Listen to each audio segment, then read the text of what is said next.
right, here we go. Let's have that discussion.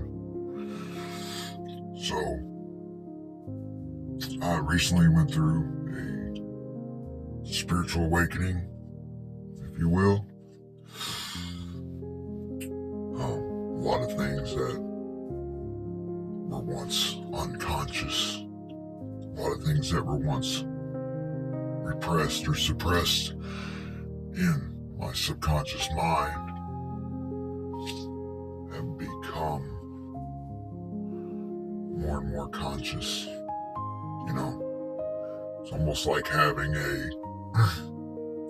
it's almost like being in a pitch black room and having a flashlight that is faulty.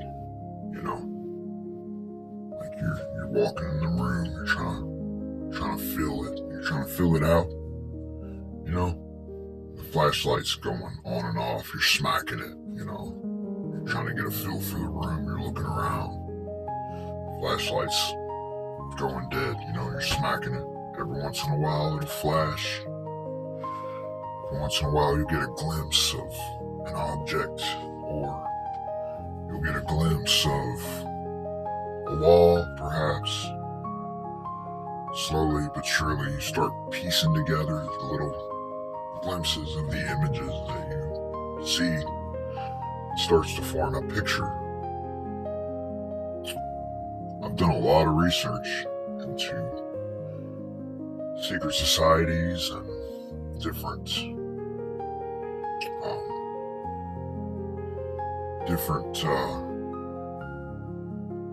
theories and the occult, and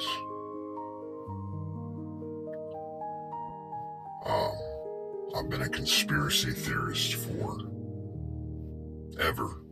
You know, my father, God rest his soul, me and him used to listen to Coast to Coast on our way home from work. You know, I used to work where he worked, and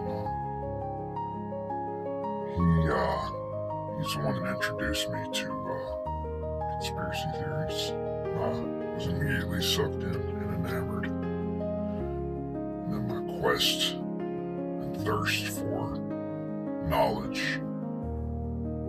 my quest and thirst for understanding of the world around me really began.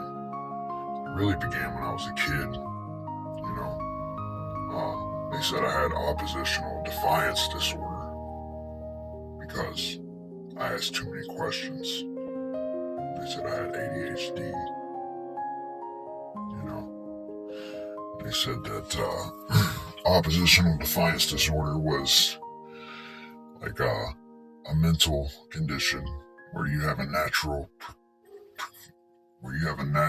tendency to question any and all authority. And that's the label they stuck on me. You know, and yeah, I do question any and all authority. It's like an innate thing that I can't help. I've been this way since I was a child. I always knew, even as a kid, that what we were being presented as truth and what we were being presented as fact was not. I just inherently knew that there was more that wasn't being revealed to me.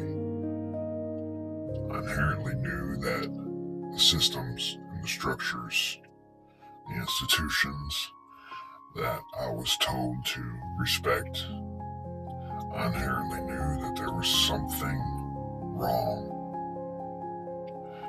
I just knew. I can't explain to you how, but I just knew. And I still know. I just know.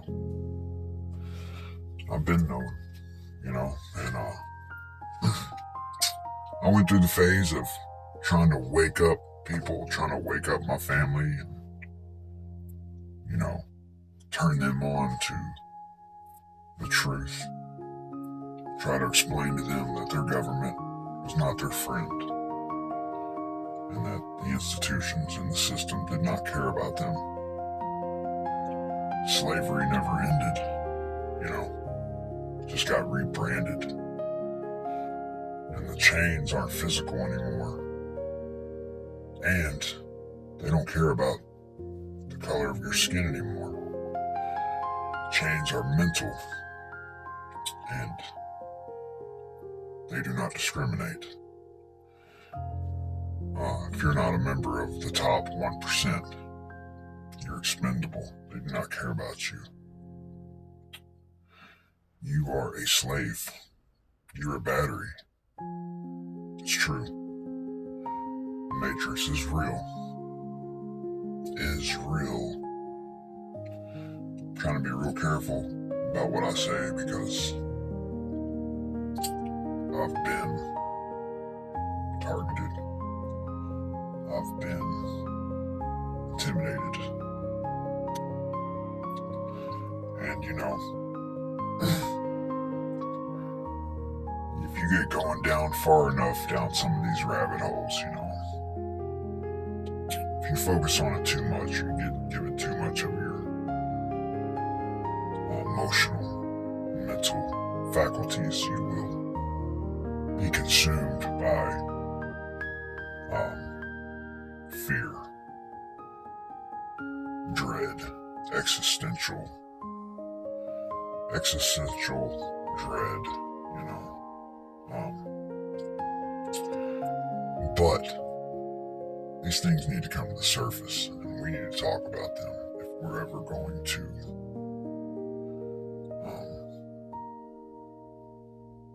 take back control.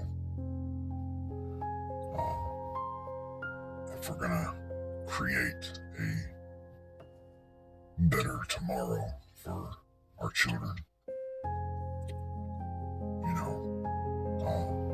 Nobody wants to talk about these things because it's sad or depressing or scary or whatever. But not addressing a problem doesn't make it go away. Take it from a recovering drug addict. I should know. Sweeping shit under the rug does not make it go away. Avoiding a train, avoiding the fact that you're standing on a railroad track and there's a train coming full speed towards you.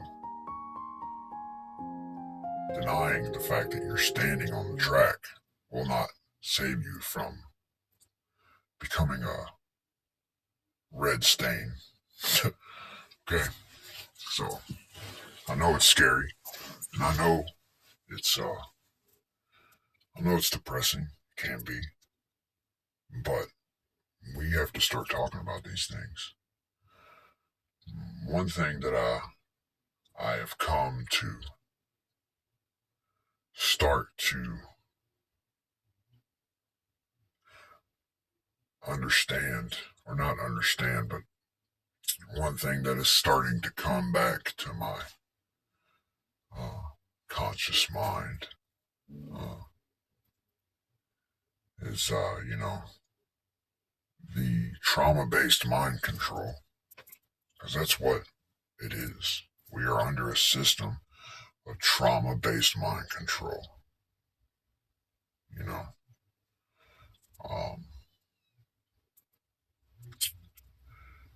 We are programmed from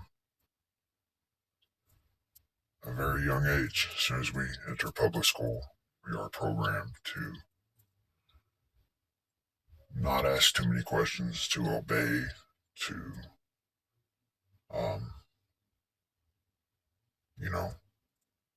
show up, keep our heads down, raise your hand to speak, raise your hand to use the restroom, over and over again. Don't ask too many questions. Just do what you're told. And if you don't, you're shamed and you're guilted into subservience.